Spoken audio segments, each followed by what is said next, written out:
नमस्कार विद्यार्थियों, मैं अपर्णा पांडे आप सभी का स्वागत करती हूँ अपने चैनल हिंदी ट्यूब में। इसके साथ ही विद्यार्थियों, आज दशहरा का पर्व है। मैं बहुत ही आपको शुभकामनाएं देती हूँ दशहरा पर्व की।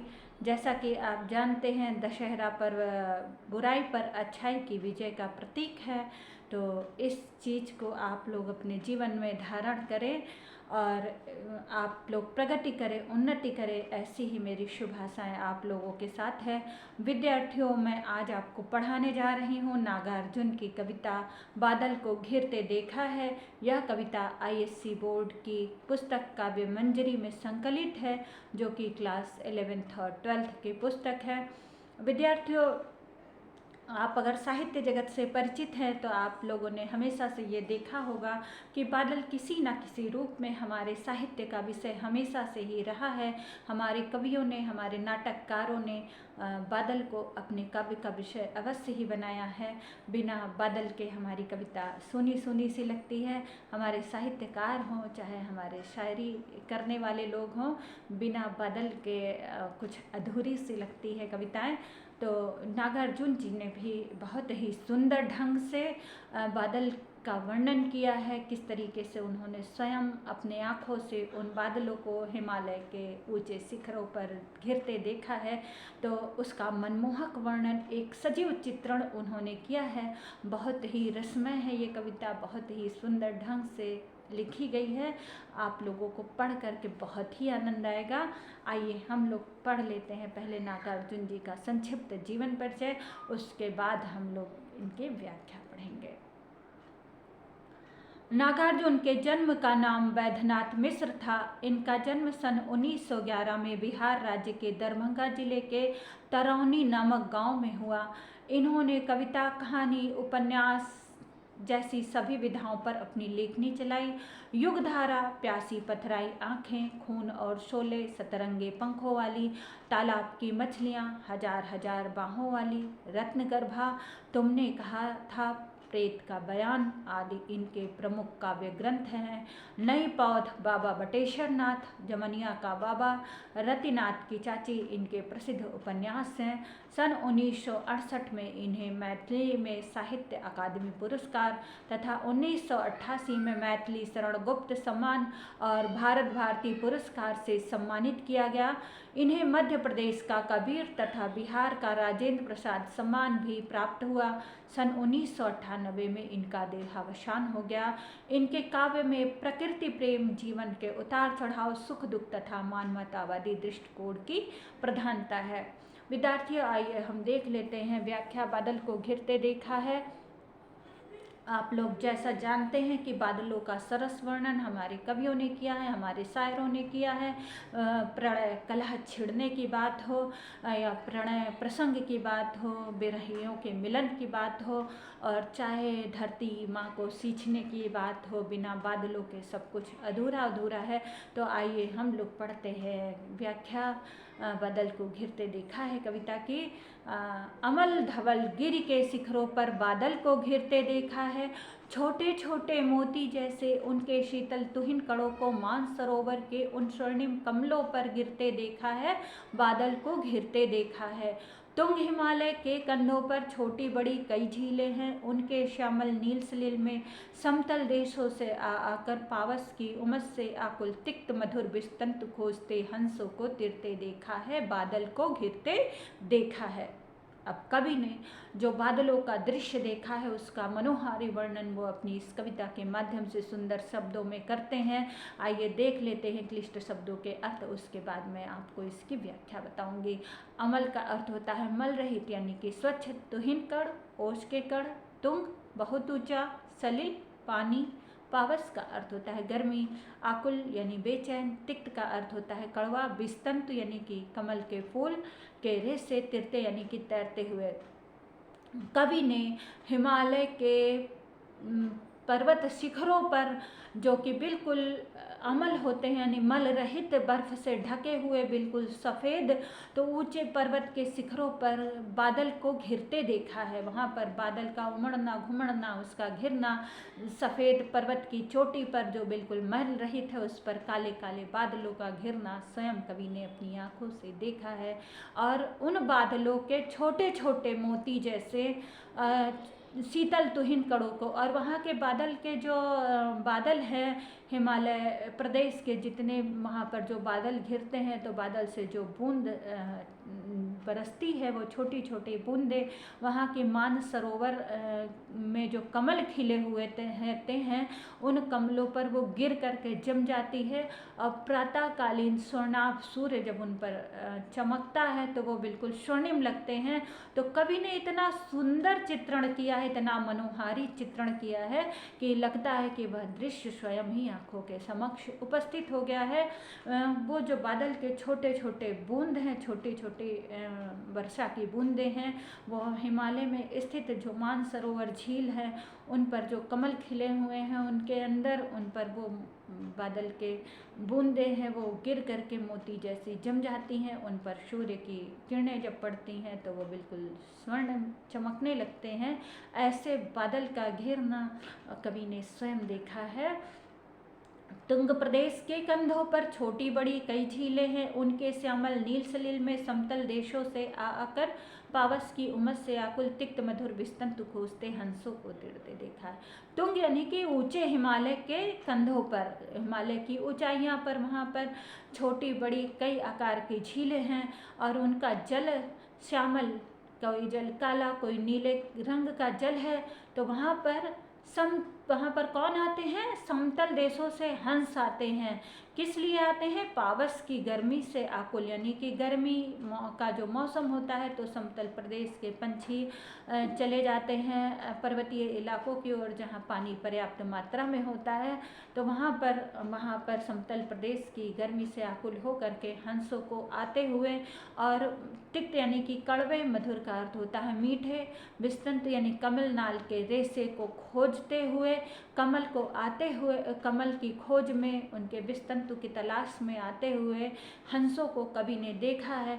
और हंसों को उन मानसरोवर उस झीलों में तैरते हुए कवि ने स्वयं देखा है। ऋतु वसंत का सुप्रभात था, मंद मंद था अनिल बह रहा, बालरूढ़ की मृदु किरणें थी, अगल बगल स्वर्णिम शिखर थे, एक दूसरे से विरहित हो अलग अलग रहकर ही जिनको सारी रात बितानी होती। निशा काल से चिर अभिशापित बेबस उस चकवा चकवी का बंद हुआ क्रंदन, फिर उनमें उस महान सरवर के तीरे शैवालों की हरी दरी पर प्रणय कलह छेड़ते देखा है, बादल को घिरते देखा है। आगे कवि कहते हैं, बसंत की ऋतु थी। बसंत की ऋतु कितनी सुहावनी होती है, वो भी हमारे काव्य का विषय एक लंबे समय से चिरकाल से चली आ रही है, बसंतकालीन ऋतु। तो कवि कहते हैं कि बसंत ऋतु यानी कि, और बालारूढ़ का अर्थ होता है सुबह का जो लाल सूर्य, बाल सूर्य होता है वह बालारूढ़ होता है। मृदु का अर्थ होता है कोमल, विरहित का अर्थ होता है बिछड़े हुए, क्रंदन का अर्थ होता है विलाप करना, तीरे यानी कि किनारे, प्रणय कलह यानी प्रेम की लड़ाई।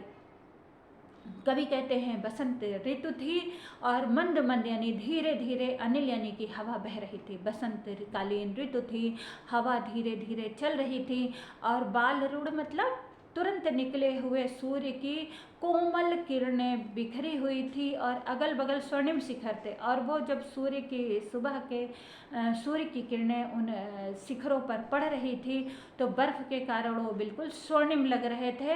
और वहाँ पर क्या हुआ, तो उस सुबह के दृश्य में, प्रातःकालीन दृश्य में कवि ने क्या देखा, एक दूसरे से विरहित हो अलग अलग रहकर जिनको सारी रात बितानी होती।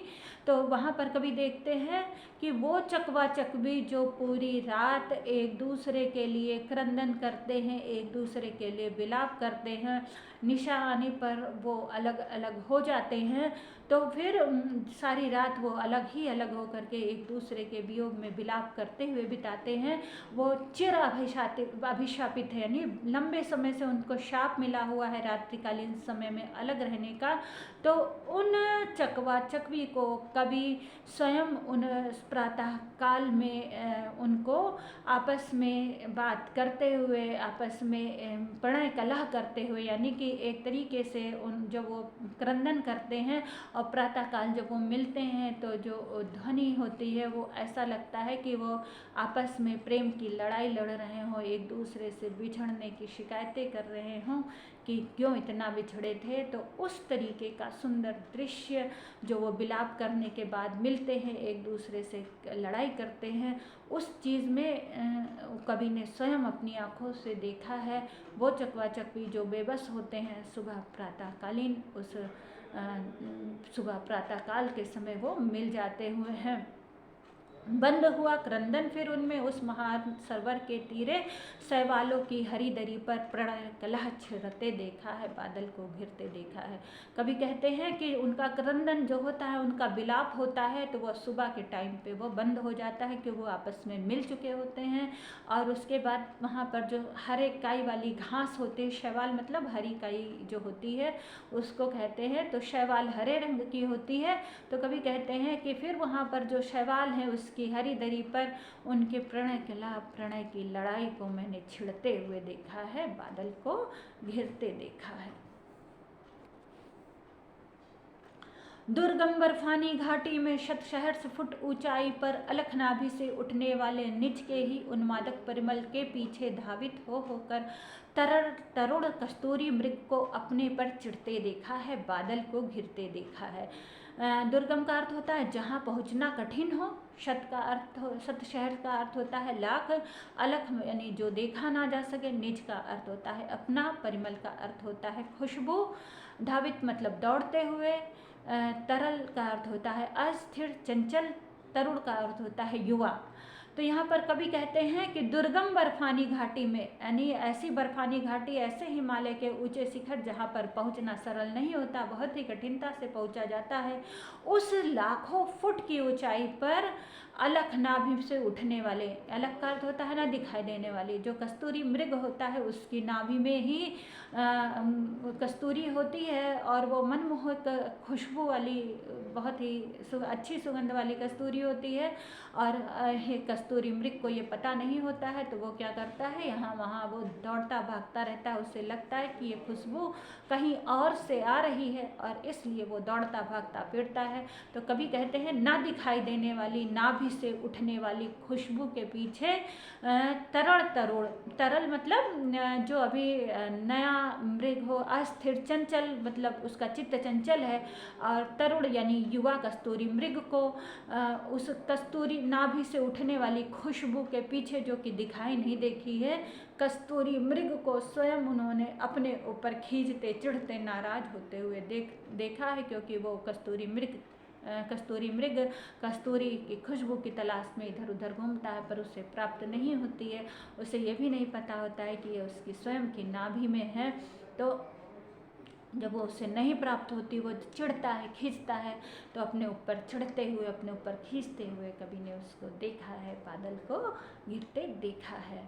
कहाँ गया धनपति कुबेर, वह कहाँ गई उसकी वहाल का नहीं ठिकाना, कालिदास के व्योम प्रवाही गंगा जल का।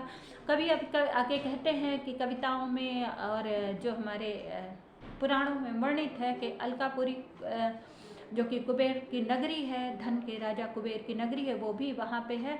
तो कवि कह रहे हैं धनपति कुबेर की वह अलका नगरी कहाँ गई, मुझे नहीं दिखाई दे रही, मुझे नहीं पता है। और मुझे ये भी नहीं पता है कि कालिदास का जो मेघदूत था, व्योम प्रवाही गंगा जल यानी कि आकाश में प्रवाहित होने वाला गंगा जल के समान जो उनका मेघदूत था, वो कहाँ पर है, यहाँ पर मुझे नहीं दिखाई दे रहा है।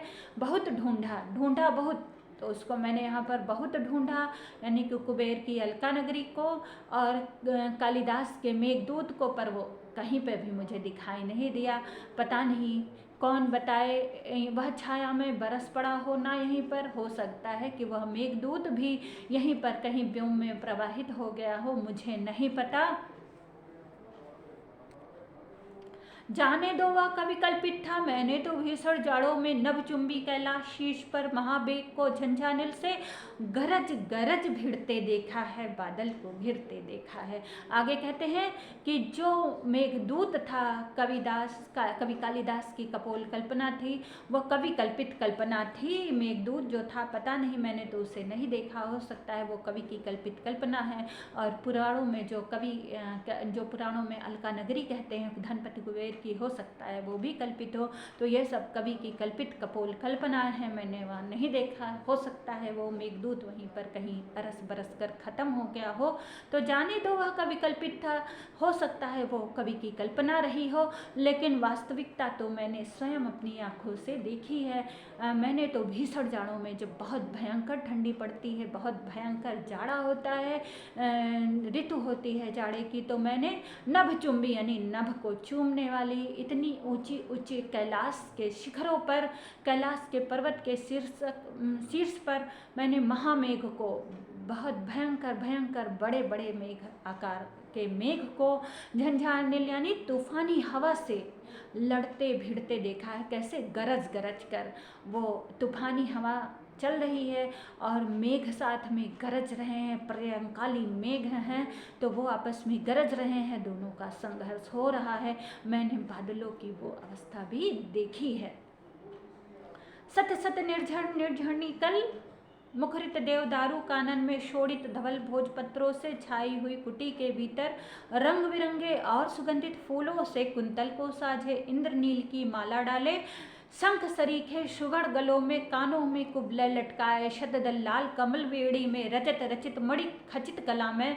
आगे कहते हैं कि जो भिड़ते यानी कि निर्झर का अर्थ होता है झरना, निर्झरणी यानी नदी, कानन का अर्थ होता है जंगल, शोड़ित का अर्थ होता है लाल, धवल का अर्थ होता है सफ़ेद, कुंतल यानी कि बाल, इंद्रनील यानी कि पन्ना बहुमूल रत्न, कुबलय का अर्थ होता है नील कमल, शतदल यानी कमल, वेड़ी चोटी, रजत रंजित मतलब चांदी से बने हुए, द्राक्षा सौ यानी अंगूर से बनी शराब, लोहित का अर्थ होता है लाल, निदाघ का अर्थ होता है गर्म, मदिरारूढ़ मतलब नशे से लाल, उन्मद यानी पागल, मृदुल का अर्थ होता है कोमल, मनोहर मतलब मन को हरने वाला। अब यहाँ पर आगे जो कवि इन पंक्तियों में वर्णन कर रहे हैं, तो वहाँ पर वो किन्नर किन्नरियों का वर्णन कर रहे हैं। वहाँ से तात्पर्य ये है कि जो हिमालय की मनोरम घाटी में पाए जाने वाली जनजातियाँ होती हैं, उनकी चोटी में भी कमल के फूल होते हैं, कानों में भी फूल होते हैं, वे द्राक्षा का मदिरा पान किए हुए रहते हैं। तो उसी दृश्य को कवि ने इन पंक्तियों में समेटने की कोशिश करते हुए कहा है। सत सत निर्झर निर्झरणी कल मुखरित देवदारू कानन में। शत सत यानी 100 निर्झर यानी कि झरने, निर्झरणी यानी नदी, 100 झरने और नदियाँ कल कल करती हुई कहाँ मुखरित देवदारू कानन में, देवदारू जो हिमालय में देवदारू का कानन यानी जंगल होता है उसकी ओर मुखरित होकर के बहती हैं। तो वहाँ पर क्या है, शोड़ित धवल भोजपत्रों से, शोड़ित यानी लाल रंग के और सफ़ेद रंग के भोजपत्रों के अंदर भोजपत्रों से बनी हुई कुटी होती है और वहाँ पर रंग बिरंगे सुगंधित फूलों से, वहाँ पर जो लोग किन्नर कन्हरिया रहते हैं, वहाँ की जो स्त्रियाँ होती हैं, वो रंग बिरंगे और सुगंधित रंग कई कलर के फूलों से और सुगंधित फूल की खुशबू वाले फूलों से वो क्या नाम है अपने बाल को, कुंतल यानी कि केश को वो सजाए रहती हैं। इंद्रनील यानी कि बहुमूल्य पन्ने की माला वो गले में डाले रहती हैं। उनकी गर्दन कैसी है, शंख सरीखे सुघड़ गलों में, उनकी गर्दन शंख के जैसी बिल्कुल पतली सुराहीदार सुंदर गर्दन है, उसमें उन्होंने इंद्रनील यानी कि पन्ना की माला डाली हुई है। कानों में कुबले लटकाए और कानों में क्या आभूषण है, नील कमल का आभूषण बनाकर उन्होंने अपने कान में लटकाया हुआ है। शतदल लाल कमल बेड़ी में, और शतदल लाल रंग के कमल जो हैं वो उनकी चोटी में गुथे हुए हैं और रजत रचित यानी चांदी से बने हुए, मड़ियों से खचित, मड़ियाँ भरी मड़ियों से शोभायमान कलामय कलात्मक जो उनके मदिरा पान करने वाले पात्र हैं, उनका जो पात्र है वो रजत रचित है, यानी चांदी से बना हुआ है। उसमें मणियाँ खचाखच भरी हुई है, सुशोभित हैं, लगी हुई है, उसकी शोभा को बढ़ा रही हैं। और उसमें द्राक्षासव यानी अंगूर से बनी हुई मदिरा से वो भरे हुए हैं। और सामने वो कहाँ पे रखे हुए हैं? रखे सामने अपने अपने लोहित चंदन की तृप्ति पर। लाल, लोहित का अर्थ होता है लाल, चंदन की तिपाई पर वो उस पात्र को धरे हुए हैं। और किस पर बैठे हुए हैं? नरम निदाग, नरम खूब मुलायम मुलायम बाल कस्तूरी यानी छोटे मृग, बाल मृग की खाल है। बिल्कुल छोटे मृग की खाल बिल्कुल गर्म है, क्योंकि ठंड प्रदेश है, वहाँ पर जो खाल पे बैठते हैं तो वो गर्मी देती है। तो निदाग यानी कि गर्म और नरम छोटे कस्तूरी बाल कस्तूरी मृग की खाल पर बैठे हैं। सामने लाल रंग के चंदन की त्रिपति पर रजत यानी चांदी के पात्र से बने हुए बर्तन में अंगूर से बनी हुई शराब है।